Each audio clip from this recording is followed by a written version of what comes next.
Ai. Bom dia, Bom meninas! dia. Bom dia! Bom dia, galera! Estamos aqui retomando o ano com o nosso quadro, né? Agora o ano começa de verdade pra gente. E aí a gente vai dar sequência aos temas, né, que a gente já tinha conversado a respeito de dinheiro, a respeito, né, de mudança realmente do nosso mindset, buscando sempre a nossa evolução e falando de temas que muitas das vezes pode ser polêmico, mas também são importantes para a gente se desenvolver e entender um pouquinho, né, a cada dia sobre o dinheiro. Então, a ideia aqui é a gente se encontrar, né, toda semana para conversar sobre um tema específico.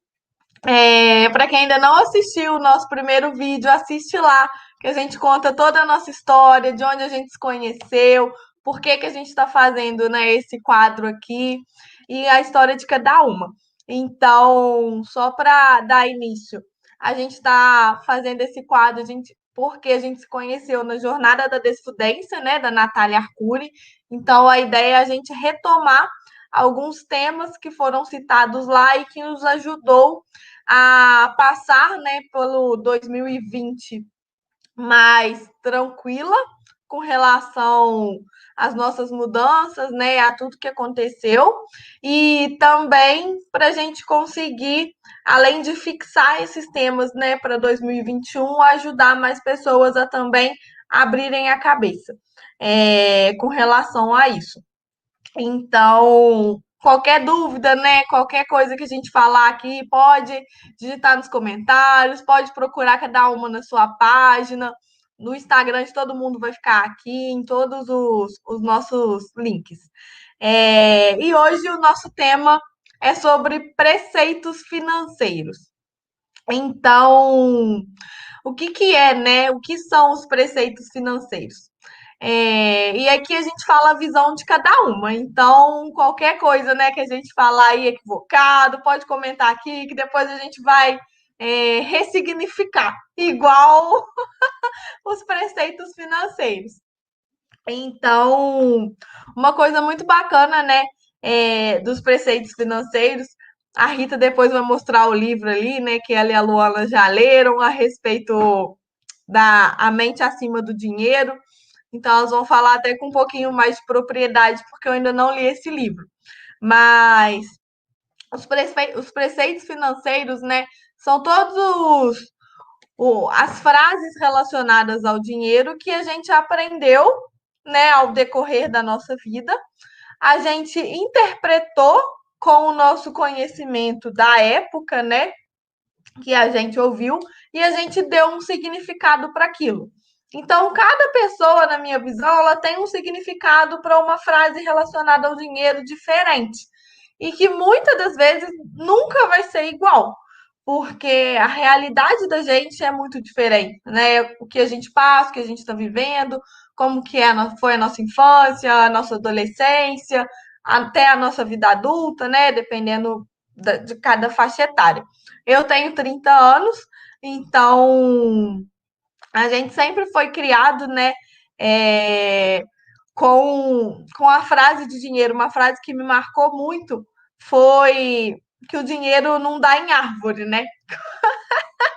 Que o dinheiro é sujo, que toda vez que a gente pega o dinheiro, a gente tem que lavar a mão, a gente não pode comer, a gente não pode isso, a gente não pode nada, porque o dinheiro é sujo.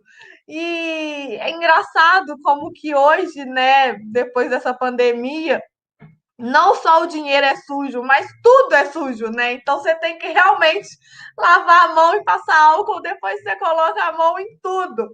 E aí, uma coisa, né, até uma caneta, que antes não era nada, né? Você pegava para assinar, sei lá, um cheque ou qualquer outra coisa, há muito tempo atrás, ninguém falava nada, mas falava do dinheiro, né? Ou então você entrava no ônibus ou fazia uma compra na padaria, saía comendo apressada e aquilo não era sujo, mas pegar o dinheiro, né, e ter o dinheiro com você era uma coisa suja. Então, esse foi um preceito que, né, tipo, na minha cabeça o dinheiro sempre foi uma coisa suja. E hoje já mudou muito, até depois dessa pandemia, fazendo essa correlação, é uma coisa que também mudou muito, né? Então, assim, se a gente for parar para pensar, tudo é sujo, não só o dinheiro. E, e aí isso muda muita coisa. Uma outra coisa também, vou falar duas aqui, depois vou jogar a bola para as meninas e a gente vai conversando. Uma outra frase também que é a mais polêmica de todas, eu acho, que é a do dinheiro não traz felicidade, né? Então, é um preceito que também, né, eu sempre fui criada assim, não pode colocar só o dinheiro não é tudo, tem que mudar. O dinheiro nunca vai te trazer felicidade, nunca vai te deixar com as pessoas que você gosta, não é isso.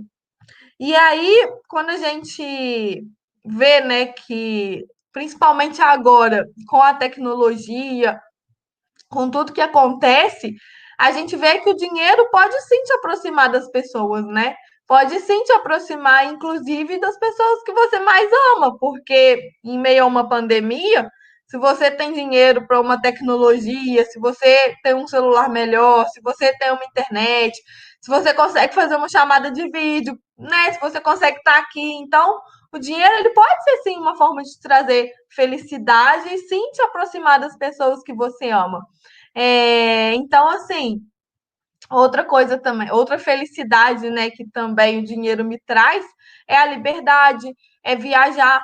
Então, eu amo viajar e sem dinheiro eu não vou para lugar nenhum. Então, é uma forma de felicidade que realmente, né, não é o dinheiro que traz essa felicidade, mas é a forma como você utiliza o dinheiro que te traz a felicidade. Queria fazer esses dois comentários antes de jogar para as meninas aí. Agora a gente vai conversando, né? E vamos ver o que vai sair aí desses preceitos financeiros. Legal, então já pego a bola aqui, Luana, já te passo. Bom dia a todo mundo, feliz ano novo. Um ano em que o desafio continua e espero que a gente esteja mais maduro para lidar com essa segunda etapa do nosso desafio quarentena, né? Mas vamos lá, preceitos financeiros. Então, como a Mari falou, os preceitos, eles são, assim, ideias, né, que foram estampadas na nossa cabeça, no nosso coração, na nossa mente, viram o nosso mindset, o nosso jeito de entender o mundo. E, na verdade, assim, eles são dados por crenças de onde a gente cresceu, né, da nossa família, do nosso ambiente, dos nossos amigos. E eram ideias que ficam assim, é o certo, é assim que as coisas funcionam, como se fosse uma cerca, né, em volta, assim, da nossa casa, e a gente falasse assim, não existe mundo depois dessa cerca. Então, o preceito, ele é como uma cerca. Se ele for limitante, se ele diminuir o que uma coisa é, a gente vai dizer que ele é limitante. Agora, você pode ter uma crença que te impulsiona para frente, tá? Qual que é a ideia aqui dos preceitos financeiros, do jeito clássico, do jeito, então, que esse autor, o Brad Klontz, deste livro, A Mente Acima do Dinheiro, né? Ele é que, vamos dizer, destrinchou esse conceito para a gente, nos ajudou a raciocinar sobre isso. A ideia é que essas frases que a gente ouviu ao longo do caminho nos modelaram, elas ficaram como uma marca, e de verdade um trilho, né? Um jeito de funcionar e de achar que o mundo funciona a partir daquelas frases. E, na verdade, não é que é a frase, é que a frase tem uma ideia embutida. Então, como a Mari falou, dinheiro é sujo. E, no jeitinho que a Mari comentou, assim, sujo de pegar, né? Passa na mão de muita gente, né? Fica que nem, sei lá, corrimão de metrô, assim, né? Todo mundo põe a mão lá, né? Então, você tem que lavar a mão, etc e tal. Mas o outro lado de entender que o dinheiro é sujo é que para obter dinheiro, você tem que fazer coisas sujas, né? Coisas desonestas, coisas que não são legais. De toda maneira, é um vínculo da ideia do conceito do dinheiro com uma coisa negativa. E se a gente for pensar melhor o que é o dinheiro em si, a gente vai ver que tem um tropeço danado nessa compreensão. Tem um outro livro, eu não estou com ele na mão, mas ele chama Sapiens, Uma Breve História da Humanidade. Ah, que livro! E lá ele mostra, assim, ele comenta sobre como surgiu o dinheiro. Lógico, se você for pegar a história, né, o saldo, o salário, o sal que pagava, o soldo dos soldados lá atrás, né, que você vai pensar em Império Romano, as primeiras moedas que foram cunhadas, e assim vai. A história toda é que o dinheiro era para possibilitar a troca entre as pessoas. Porque antes de existir o dinheiro, o cara lá, um plantava alface, o outro tinha maçã, quantas alfaces valem quantas maçãs, né? Para eles trocarem. Ah, um tem o porco, quantas maçãs estão num porco? As coisas vão ficando complicadas. Aí você tem a prestação de serviço, não, aquele ali faz, pedreiro, ele é ferreiro, ele constrói coisas, quantas maçãs por uma ferradura? A questão do escambo, ela foi ficando sofisticada. E o dinheiro dava conta de representar a interface de tudo. Então, ele é um veículo de troca. E nesse veículo de troca, ele pode ser aquilo que você quer trocar com alguma coisa. Mas isso eu estou falando, vamos dizer assim, objetivamente, sem contar o significado emocional do dinheiro, tá? Não estamos entrando nisso. Mas vejam a diferença que é uma coisa que era um veículo de troca, de possibilitar a troca entre as pessoas, virar uma coisa que é suja. Virar uma coisa que se eu tenho é porque eu agi mal, né?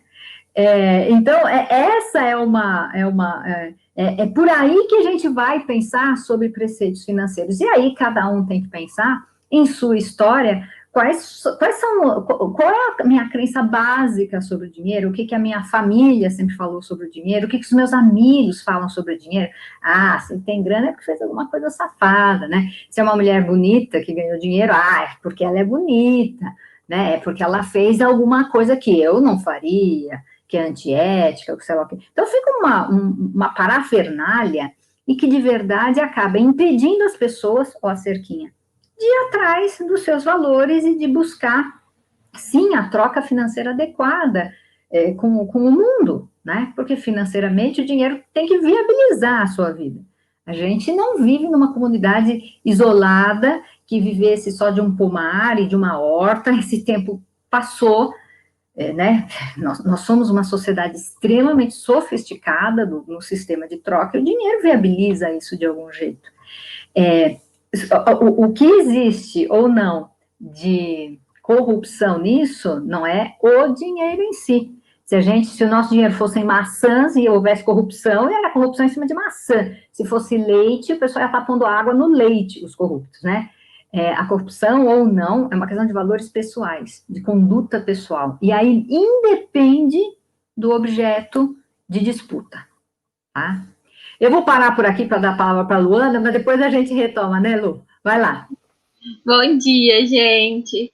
Então, vocês estavam falando, eu estava aqui pensando, né? Porque eu vou um pouquinho além do que a Mari falou e do que a Rita falou, porque preceitos financeiros não são só frases, são comportamentos também. E às vezes a gente sempre remete a alguma coisa que a gente ouviu na infância. Mas muitas vezes pode ser coisas que a gente nem tem ouvido, mas sim só tem observado os comportamentos, né? Comportamento dos pais, dos avós, enfim, de quem aquela criança, né, tenha como referência. E esses comportamentos, uma hora ou outra, vai acabar influenciando na vida dela adulta, porque ela tem aquilo como referência, então é daquela forma que ela vai fazer. E o livro, A Mente Acima do Dinheiro, traz muito disso, né? Que é uma pequena situação que acontece lá no passado, que a pessoa nem lembra mais, mas que está impactando totalmente negativamente a vida financeira dela. Aí, quando ela descobre que aquilo foi o ponto X da questão, que dela começa a se desenvolver para quebrar esse preceito e para mudar esses comportamentos que ela tem também em relação ao dinheiro. Uma outra coisa que eu quero comentar, quando a gente fala em preceito financeiro e tem todas essas frases, todos esses comportamentos, não sei vocês, né, mas eu geralmente utilizava, levava para aquele lado, que as pessoas acabavam gastando demais ou não dando devido valor ao dinheiro por conta desse preceito. Até que teve um dia que teve um colega de trabalho que comentou durante uma live minha, da Rita, se eu não me engano, que a dificuldade dele, o preceito financeiro dele era justamente de não guardar, de não gastar, aliás. Ele ia no mercado e ficava se perguntando se se valia a pena comprar um iogurte, se ele não estava gastando demais. Veja só como é, né? Tipo, não é tipo, não cuido do meu dinheiro porque quando eu era criança meus pais gastavam, tinha alguma situação em que eu não podia voltar para casa com dinheiro, igual comenta no livro. Mas a questão dele era diferente, ele não gastava por ter alguma coisa, algum preceito, alguma coisa que aconteceu na vida dele. Tipo, será que eu preciso realmente gastar? Gente, um iogurte, ficava pensando se comprar um iogurte não era uma coisa exagerada. Sendo que um iogurte, para ele que tem condições, não vai fazer diferença no orçamento dele, na vida financeira, né? E aí ele se travava nisso. E quando eu era criança, a frase que eu mais ouvia do meu pai era... Às vezes eu até falo isso também, que é... Você não sabe quanto custa 1 quilo de sal? Para não gastar dinheiro à toa, porque ele sempre foi muito poupador. Ele sempre pensou em sempre ter um dinheiro guardado, sempre guardar sempre parte do salário dele, justamente por conta de, se precisar alguma coisa relacionada à saúde, comprar alguma coisa, sempre foi, ele sempre teve esse hábito, né, de guardar um pouquinho. E aí, quando a gente acabava, sei lá, estragando alguma coisa, ou gastando com bobeira de criança, doce, coisa nada, ele sempre soltava essa. Porque você não sabe quanto que vale 1 quilo de sal. Como se o dinheiro fosse alguma coisa árdua, e como se o sal, tipo, não era aquele R$1, 1 e pouquinho do sal que valesse, mas tipo aquele R$1, aquele 1 e pouquinho, sofrido para conseguir comprar aquele quilo de sal, né? E às vezes eu percebo que eu sou muito disso. Depois que eu vim morar sozinha, que eu tive que comprar os móveis e tal, se eu vejo alguma coisa ou alguém que vai fazer e dá aquela, tipo, se fizer isso vai estragar minha cozinha. Eu já fico pensando, eu paguei tanto por essa cozinha, cuidado com o que você vai fazer. Lu, olha, é muito legal isso que você está falando. E aí, o que é que vai balizar como é que a gente vai se comportar diante dos nossos recursos, né? Porque uma coisa é um preceito, que é uma coisa impressa na nossa mente, a gente nem sabe por onde, que se traduz em comportamento, enfim, é uma verdade estabelecida no nosso imaginário, no nosso jeito de enxergar a vida. A outra coisa é algumas decisões de como a gente quer se comportar e de que é prioridade ou não. Porque uma das coisas que a gente sempre fala quando lida aí com essa questão da educação financeira, da consciência financeira, é que a pessoa tem que avaliar o que é que vale a pena comprar ou não, mas em paz, né? Qual é o momento de comprar? Né, um grande bem, uma coisa mais cara, se preparar antes, não comprar por impulso, que é outra coisa, de que abdicar de qualidade de vida. A ideia é que você possa ter muita qualidade de vida, mas sem desperdício, até porque o desperdício uma vez a Natália Arcuri usou essa expressão, e eu achei muito, muito importante esse conceito. A gente, às vezes, é leviano com os recursos que a gente tem.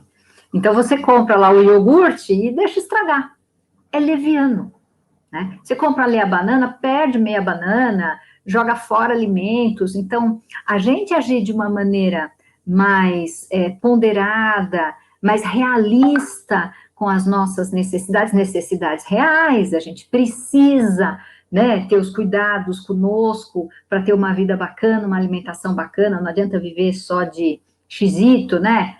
Tem que comer o iogurte, tem que comer as coisas de qualidade, dizer aqui só como exemplo, né? Mas você entendendo a qualidade de vida que você quer ter, que você pode ter, que é diferente de luxo, você até pode desejar luxo, então se prepare para ter, mas como é que você pondera o que é necessidade real e do que é uma privação? Viver de um modo mais simples não é necessariamente privação, né? Vai lá, Mari, que eu tô aqui, atropelei aqui se você ia comentar. Mas e isso aí que você falou agora é muito interessante, né? Até o comentário da Luana.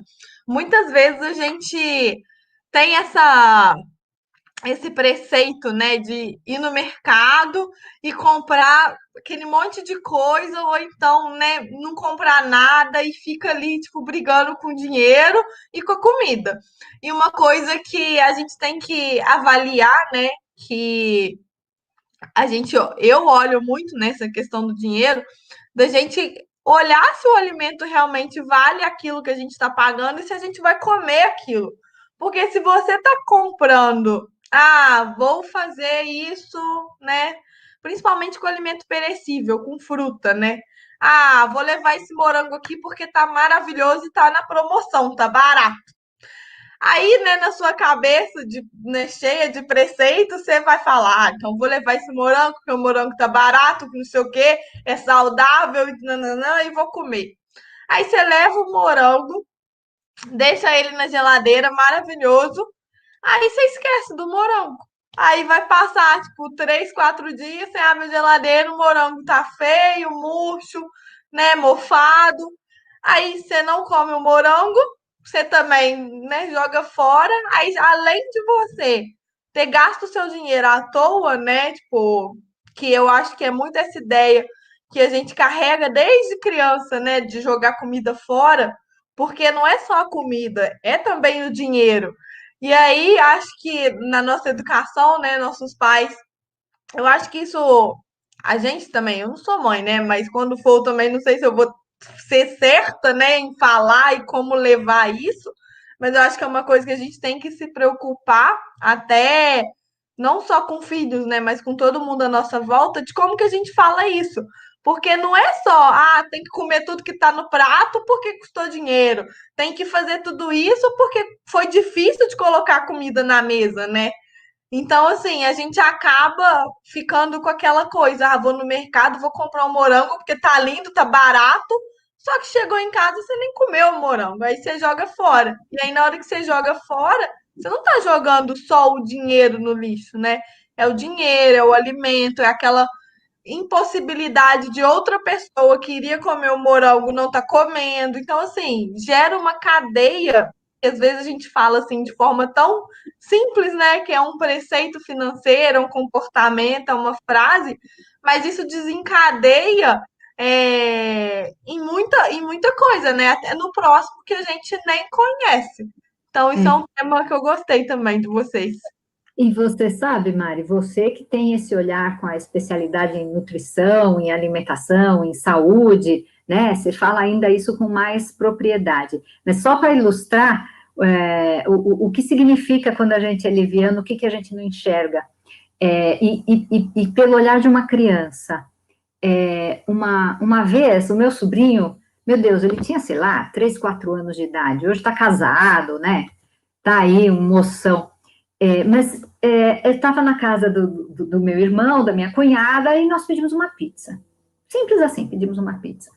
Quando a pizza chegou e abriu a tampa da pizza e vem aquele perfume, né?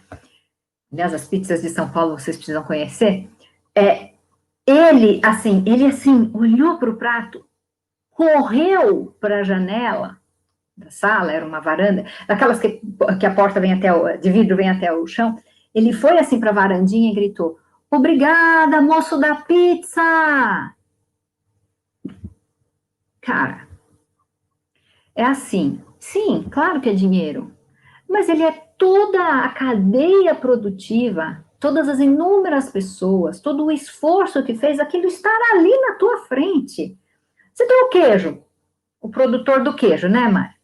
Você tem o cara do tomate, você tem o cara do trigo, você tem a água, você tem a logística para chegar até você, você tem a caixa da pizza. A gente não percebe, a gente está longe aqui. Nós, adultos, imagina se você tem essa visão quase romântica do quanto está embutido ali.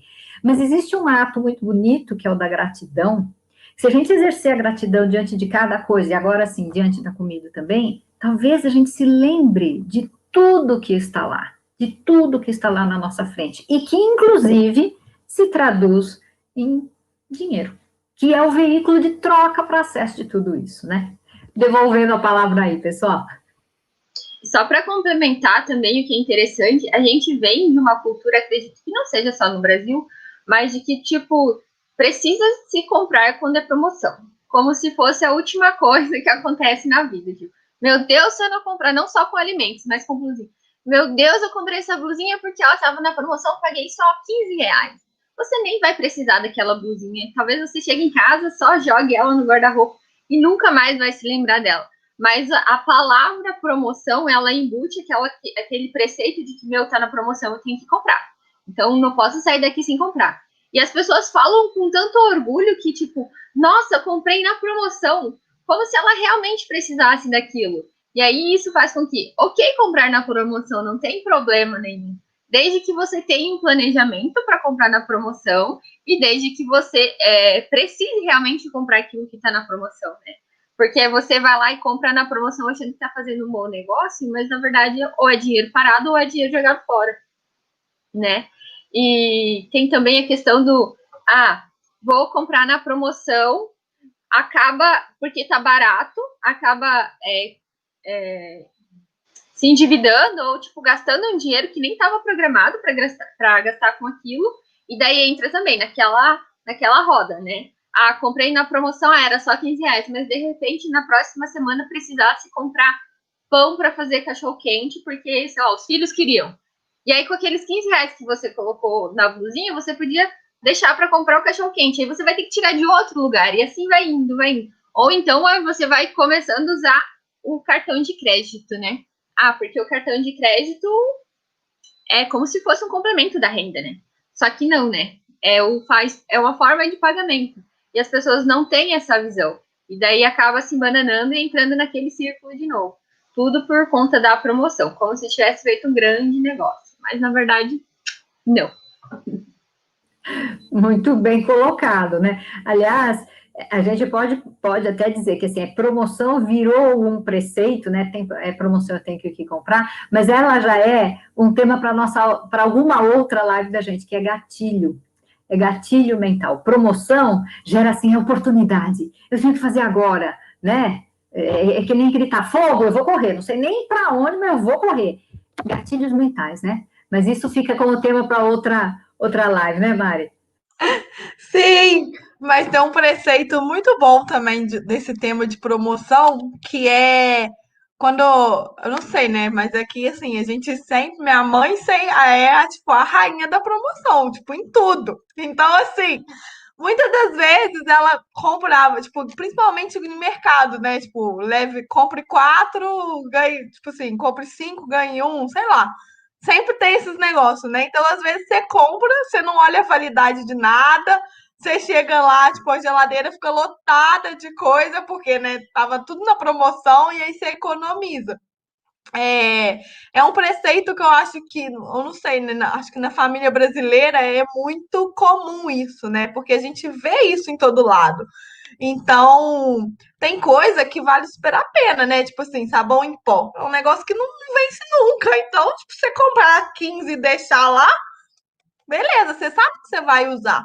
Agora é diferente de você comprar um alimento perecível que, mesmo estando na promoção, você não vai dar conta de comer. Então, assim, é um preceito, né, muito legal esse, porque a gente realmente passa por isso, né? E a gente vê muito isso acontecer, até tem coisa que você consegue usar, igual, por exemplo, material escolar. É uma coisa que entra em promoção e beleza, né? Você compra aquilo ali e você vai usar aquilo o ano inteiro, né? Tipo, todo mundo e tudo mais. Então, agora tem coisa que não, que realmente é gatilho, e aí a gente vai discorrer e vai ser legal essa de gatilho, porque, nossa senhora, a gente cai em vários, não tem jeito. E olha, Mari, sem contar que muitas vezes a promoção está mais cara do que o produto em outros formatos, né? Se você comprar dois de 2 quilos, você vai pagar tanto. Aí se você tiver a paciência de fazer a continha, o de 1 quilo está muito mais barato que o da promoção de 2 quilos, né? Agora, isso também é outro assunto, sistema 1, sistema 2, se a gente pensa ou não. Mas voltando aqui para os nossos preceitos, né? Por exemplo, na minha família tinha um ditado que dizem teria vindo do meu avô, mas eu não me lembro de tê-lo ouvido falar disso. Meu avô paterno faleceu quando eu tinha 10 anos, então eu não me lembro dele falando isso, mas eu me lembro que isso ficou do imaginário familiar, que eles falavam assim, diz que meu avô falava assim, perguntavam para ele, e aí, Tufi, tá ganhando muito dinheiro? E ele respondia, não dá, não dá tempo, eu estou trabalhando muito. Olha o embutido, não é? Dinheiro e trabalho não estão vinculados. Não estão vinculados por este preceito. Quanto mais você trabalha, menos tempo você tem para se dedicar para o dinheiro. E você não precisa se preocupar, tá? Não precisa se preocupar no sentido de que importa você trabalhar e você servir. De fato, a minha família é uma família que, assim, majoritariamente as pessoas têm uma postura de serviço, né? De troca, de ajudar, de colaborar, bastante intenso, bastante intenso. E o foco na grana ficou para poucos. Eu tenho ascendência, inclusive libanesa, né? Portuguesa, italiana, libanesa, sou brasileira típica, né? Mas o lado libanês se diria outro preceito, que são exímios comerciantes, etc. e tal. Eu tenho um tio ou outro que realmente tem um tino comercial forte, com bastante ética, claro, mas que tem. Mas a maior parte da família tem uma coisa de prestar serviço e o dinheiro é outro assunto. Isso é um grande preceito, né? Como se a gente não pudesse vincular, como se a atenção dada ao dinheiro não traísse o seu tempo de trabalho de alguma maneira, como se não fosse um assunto que fizesse parte aí da atividade profissional, né? É uma distorção, né? Mas pode. Desculpa, mãe. Mas pode fazer sentido, porque a minha família é italiana. E aqui no sul a galera é mais ou menos italiano e alemão. E quando você traz esse assunto de trabalho e dinheiro, eles são muito do trabalhar, entende? Então, esse lado pode estar vinculado ao pessoal ali da Europa, do trabalhar muito e talvez não vincular o trabalho com o dinheiro. E aí, outra frase que o meu pai sempre falava, meu pai e minha mãe, quando eu era criança, são só frases épicas, que é, você acha que como é que é? Chutar pedra vai aparecer dinheiro? Esse eu nunca ouvi. Sim, sim.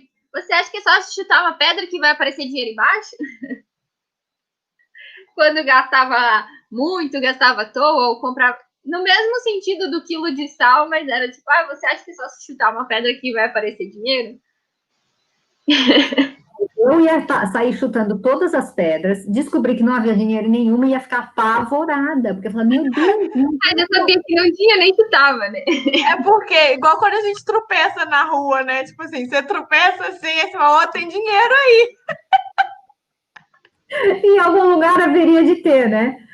Como o pote de ouro no fim do arco-íris, né? Aí você sai só com o dedão inchado e dinheiro nenhum, né? Cadê isso?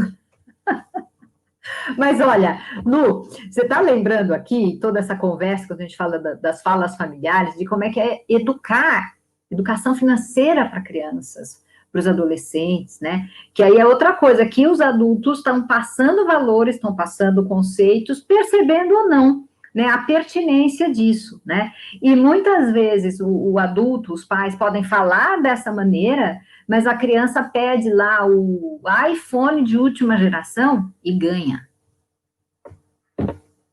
Né? Qual é a necessidade de uma criança de 12 anos de ter um iPhone de última geração, né?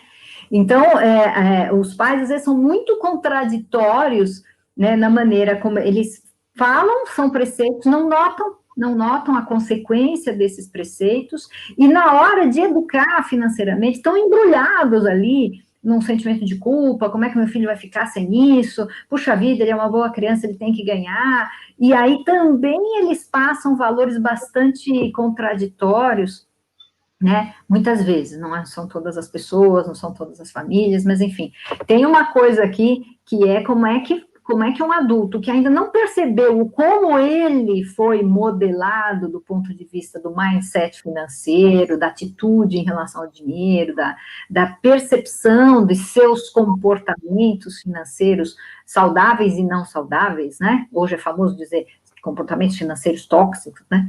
Ele ainda não percebeu isso nele e ele está educando alguém. Aliás, são muito humana, mas que a gente pode cuidar, né? Sim, e daí, falando em contraditório, me lembrei de outra. Que aí esse eu ouvia quando eu era mais adolescente, assim. E era sempre quando, sei lá, tinha várias contas, e daí de repente aparecia mais uma, ou precisava comprar alguma coisa, daí minha mãe e meu pai sempre falavam, entre ferrado e ferrado e meio, que aí vai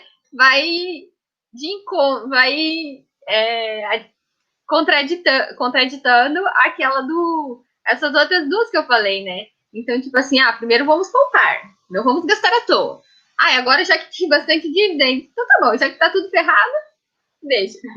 Mas nunca foi uma coisa assim, foi mais da boca para fora. Eu nunca vi eles, já que tá ferrado mesmo, vamos se ferrar mais ainda. Não, sempre foi com o pé no chão, nunca foi mais da boca para fora. Mas agora falando, faz sentido. Tipo, vamos poupar, depois, não, vamos gastar. Por muita gente, Lu, que assim, bom, já não tenho dinheiro mesmo, é aquele mesmo mecanismo, já comi um bombom, tô de regime, já comi um bombom, como 2, como 3, como a caixa toda. Tô devendo isso, qual é a diferença de dever 10 e dever 20? 20 e 40. E aí a pessoa, quando vê, tá devendo 1.000, 2.000, 10.000 e muito mais. Por quê? Porque ela também entra nisso, eu não tenho saída mesmo. Já que eu não tenho saída mesmo, tanto faz.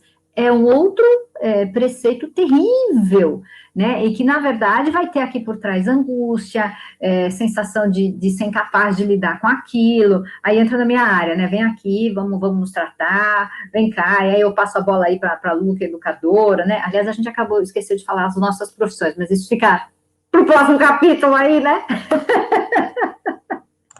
Sim, e um outro preceito também, mas as nossas profissões estão no primeiro vídeo, então quem tá curioso vai lá assistir Aí, o gatilho da nosso primeiro curiosidade ali. vídeo. Mas um outro preceito financeiro que eu acho que também envolve muita gente agora, né? Realmente, depois que a gente já passou toda a jornada, que a gente já tem esse conhecimento, que é o do investimento, né? É, meu pai sempre fala, né? Tipo, toda vez que eu investi, que não sei o quê. Não, você tá doida? Você vai colocar seu dinheiro aí, mas seu dinheiro vai para onde? O dinheiro tem que ficar na poupança, porque é lá que é seguro. É, ou então, assim, né? Esse preceito de você não vai ganhar dinheiro assim, né? Tipo, não é assim que as pessoas ficam ricas, não é assim que você vai conseguir. E é muito. E é muito da pessoa, né? Então, assim, se você já tem dependendo do seu decorrer da vida, né? Porque, por exemplo, hoje eu tô com 30, eu comecei a juntar dinheiro e arriscar, investir e tudo mais com 25, mais ou menos, 26. E na tentativa e erro, né? Agora que eu comecei a estudar mesmo, né? Desde o ano passado que a gente também buscou mais conhecimento, então a gente consegue não falar com tanta propriedade, mas já ter uma noção do que a gente está fazendo com o nosso dinheiro, né? E aí você começa a realmente ver o quanto que as pessoas têm esse preceito por falta de conhecimento, por preguiça muitas vezes de buscar, porque realmente não é fácil, né? E aí a pessoa já entra com aquilo. Mas não é fácil, não é fácil ganhar dinheiro assim, não é só colocar o dinheiro lá, não é fácil, não vai crescer o dinheiro. Então você vê que fácil realmente não é. Mas se você, né, sair ali desse seu preceito, desse seu mindset de não é fácil, é só para quem já tem muito dinheiro, né? Isso é uma outra frase também que todo mundo, assim, né? Principalmente quando eu comecei a investir. Você tá ficando louca? Você só vai ganhar dinheiro se você tiver muito dinheiro. Você não tem nada. Tipo, o Tesouro Direto, você começa com R$ 30.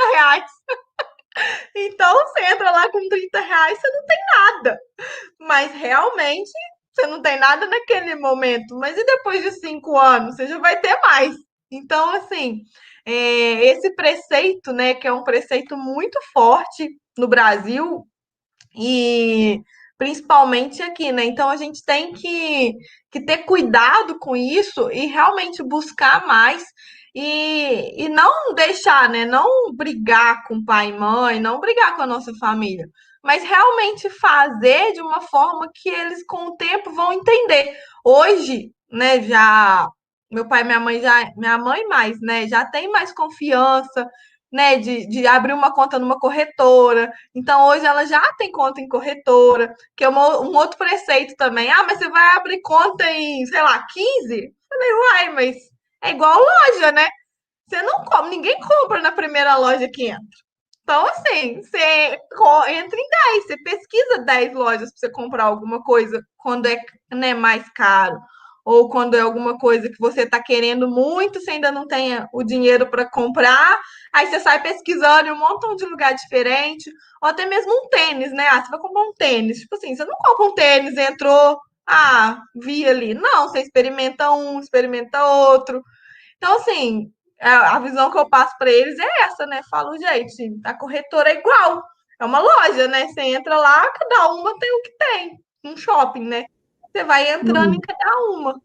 Olha, Mari, mas tem uma coisa que na geração um pouco mais velha, tem uma marca traumática muito difícil, e que é essa geração agora que tem que resolver isso agora, que é a inflação que nós vivemos no Brasil, ali, década de 80, década de 90, meu Deus do céu, 90, até aconteceu o Plano Real, né? Até aconteceu o Plano Real. Até lá, o único lugar possível de se guardar dinheiro era realmente a poupança, né? E isso mudou tremendamente. Hoje a gente sabe que a poupança não acompanha a inflação, então você põe dinheiro lá, você põe R$ 10, quando você vai tirar, você rasgou um pedaço de R$ 10, virou 8, você rasgou outro pedaço, virou 6. E o pessoal não sabe disso, não tem essa informação, mas tem um trauma em relação a isso. Porque naquela época, veja, só se tornou possível um planejamento financeiro no Brasil depois do Plano Real.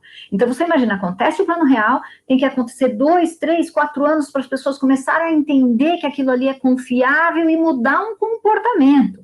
Mas isso é para quem está estudando isso, porque as pessoas estão lá nos seus afazeres, dando aula, trabalhando, o médico em seu consultório, o advogado, não é especialista nisso. Então, é uma grande função de quem agora despertou para essa questão da educação financeira, mostrar que a coisa mudou. Porque naquela época, é preciso lembrar, nós tínhamos uma inflação de quase 100% ao mês. E o melhor jeito de guardar era gastar, era comprar. Porque se você não comprasse o saco de feijão hoje, na semana que vem você não comprava com aquele dinheiro, então não fazia sentido comprar. Foi muito desesperador, foi muito longo, e os nossos pais ficaram mergulhados nisso.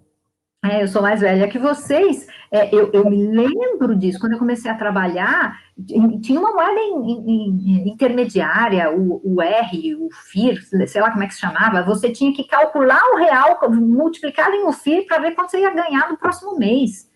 Era uma coisa ensandecedora, e dentro disso, como é que você põe para essas pessoas que viveram isso e sobreviveram, heróis, absolutamente heróis, criaram seus filhos, escola, todos os compromissos, pessoas corretas financeiramente falando, honestas, mal dormindo, perdendo cabelo, né, cabelo ficando branco de aflição, deram conta. Como é que você explica para essas pessoas agora que o dinheiro é digital, né, que você pode pôr em corretora, que dá para pôr na bolsa de valores? Nós tivemos Tem criptomoeda, Rita, agora.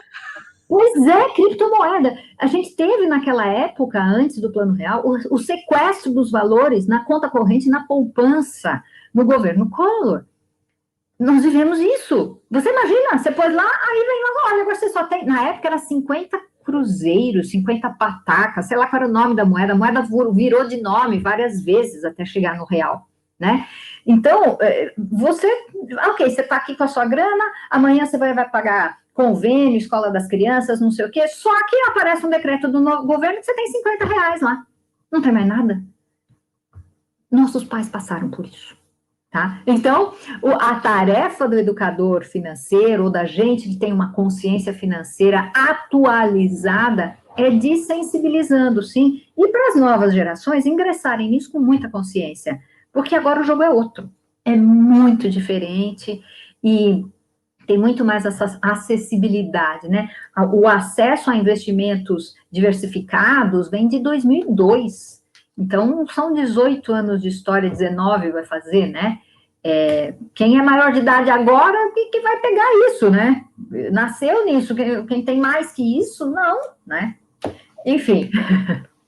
E tanto que, quando começou a pandemia, lá em março do ano passado, o maior questionamento das pessoas que viveram essas situações dentro das comunidades que você via de outras pessoas, por exemplo, Gustavo Cerbasi, Natália Arcuri, sei lá, Thiago Nigro, todas essas pessoas que são influências na área das finanças, uma das perguntas que eles mais ouviam era se o governo ia confiscar o dinheiro da poupança.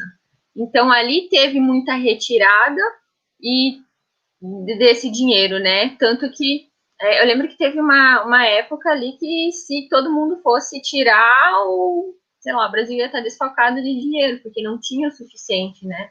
Isso é real. Se todo mundo saca, quebra. O que aconteceu lá atrás, no crack da Bolsa de 29, né? Em 1929. Todo mundo ficou assustado, tirou da Bolsa e quebrou mesmo.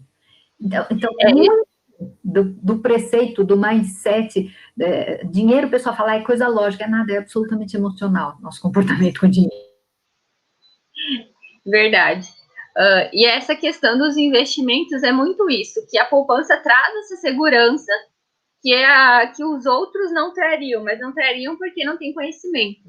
Da mesma forma que a Mari incentiva os pais a mudarem esse olhar, eu também tentei com meu pai, mas ele só ficou na renda fixa e só uma parte ainda, não foi nem o total, assim, tipo, vou colocar 100%, talvez no CDB que vai render melhor do que a poupança, não. Foi aos poucos, mas é aos poucos mesmo que vai trocando, não adianta a gente falar que, coloca tudo, aí de repente acontece alguma coisa, perde alguma coisa, a culpa ainda vai ser nossa, né? E outra coisa que não é um preceito, mas eu acredito que pode levar a um preceito, que pode ser passado de gerações, é, por exemplo, aquela pessoa que hoje está muito na moda a bolsa de valores, investir em bolsa de valores. Daí a pessoa vai lá e coloca tudo que ela tem na bolsa de valores, meio que no impulso, sem estudar, sem ter um conhecimento, sem fazer acompanhamento da economia, sem nada, vai lá e coloca, ganha muito num dia, e no outro dia perde muito. E ele não está preparado com essa perda, e essa perda faz com que ele sofra. E aí, nisso, ele fala, não vai mais investir porque esse negócio é só para perder dinheiro, que não sei o quê, não sei o quê. Pronto, ali ele cria um preceito financeiro na cabeça dele que, sei lá, investir na bolsa de valores é perda de tempo e só serve para perder dinheiro. A gente teve a maior entrada, o recorde de entrada de CPFs na Bolsa de Valores a partir da pandemia, né? Porque a renda fixa caiu, o valor dela, né? A rentabilidade dela estratosfericamente, todo mundo migrou para a Bolsa de Valores. O que não quer dizer que se prepararam para entrar. Então, Lu, o que você está falando é fundamental, fica aqui o alerta para todo mundo, muito, vamos dizer, rentável, seguro, mas desde que você saiba o que você está fazendo. Então, é preciso um bom orientador, é preciso um bom mentor, é preciso lidar com pessoas honestas, e existem muitos, é outro preceito do brasileiro, que todo mundo quer tirar vantagem. Não, tem gente muito legal, muito correta, trabalhando, ajudando, se preparando, né, como nós, né, e aí o que acontece? A pessoa se prepara para entrar lá. Aliás, eu quero aqui já lançar uma pergunta para nós três, aqui um tema para a gente ir caminhando para o final da nossa live, afinal de contas, né?